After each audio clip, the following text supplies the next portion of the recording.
Greetings YouTube and fish enthusiasts. Tonight I'm going to show you how I feed my Plecostomus and my fry that are currently sitting in that green breeder net you see in there. I've already fed the ones in the bowl because them are smaller and they take a special kind of food. And the fry I usually feed 3 or 4 times a day because their stomachs empty out in approximately 20 minutes or so. Give me a second and I'll see if I can coax the Plecostomus out of its hiding spot by dropping a wafer in for it, which, by the way, I feed my Pleco Tetra Veggie algae wafers.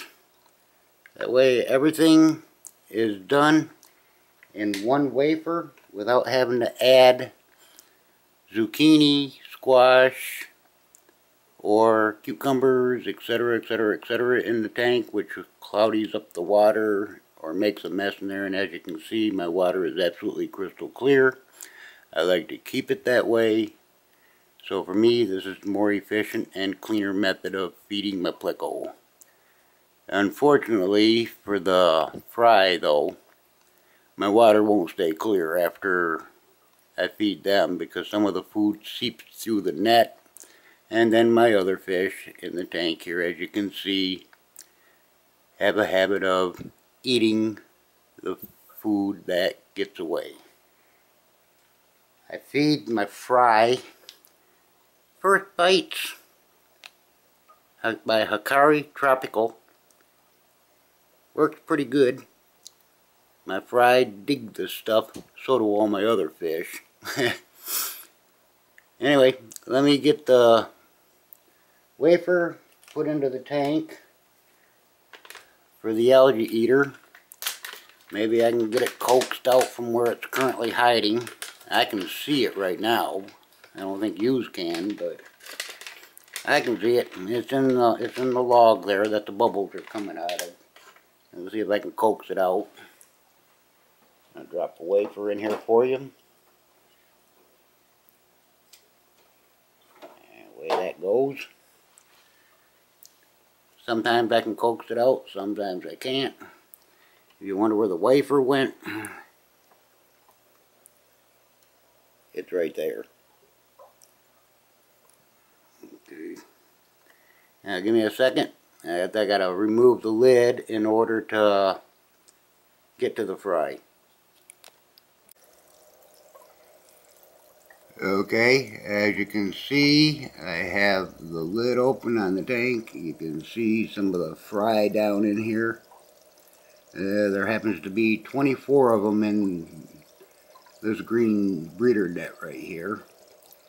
And I'll sprinkle some Hikari first bites in there for them. I've already fed the others. There's 22 of them in this bowl right here, even though you can't really see them. But they've already been fed. I feed them a different kind of food because they're way too small even for the first bites. Now let me feed these little buggers here. And they're up there waiting. They're hungry.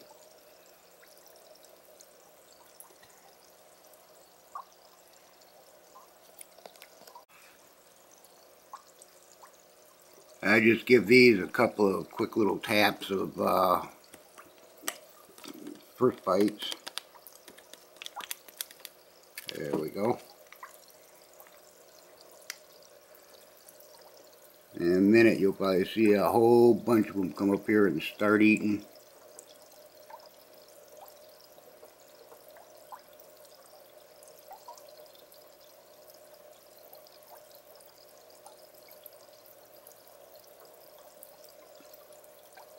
Okay, that takes care of feeding them. If you're all wondering where I keep my betta fish, there's the betta fish, way over on the other side of the living room. In a little Fuvo Edge 6-gallon tank.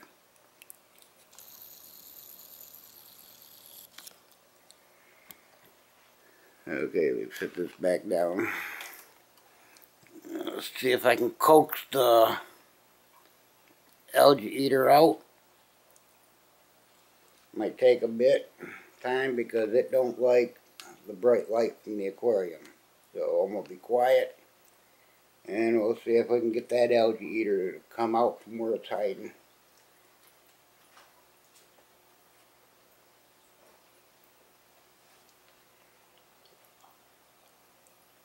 That'll help speed up the time that the camera is going to have to run for waiting for this algae eater to get a whiff of it and come out from where it's hiding. I'll shut it off and turn it back on when the algae eater comes out from its hiding spot. On second thought, let me turn the light off in the tank.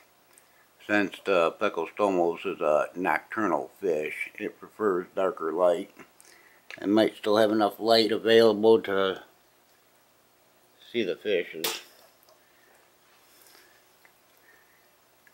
The wafer is still laying down by the hut, so it might be able to see it when it comes out. My pleco is about 1 foot long, so it's not going to be that hard to miss. I'm just going to kick back, stay quiet and still, and it should come out shortly.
And there's the pleco. Well, it was there, it just took off.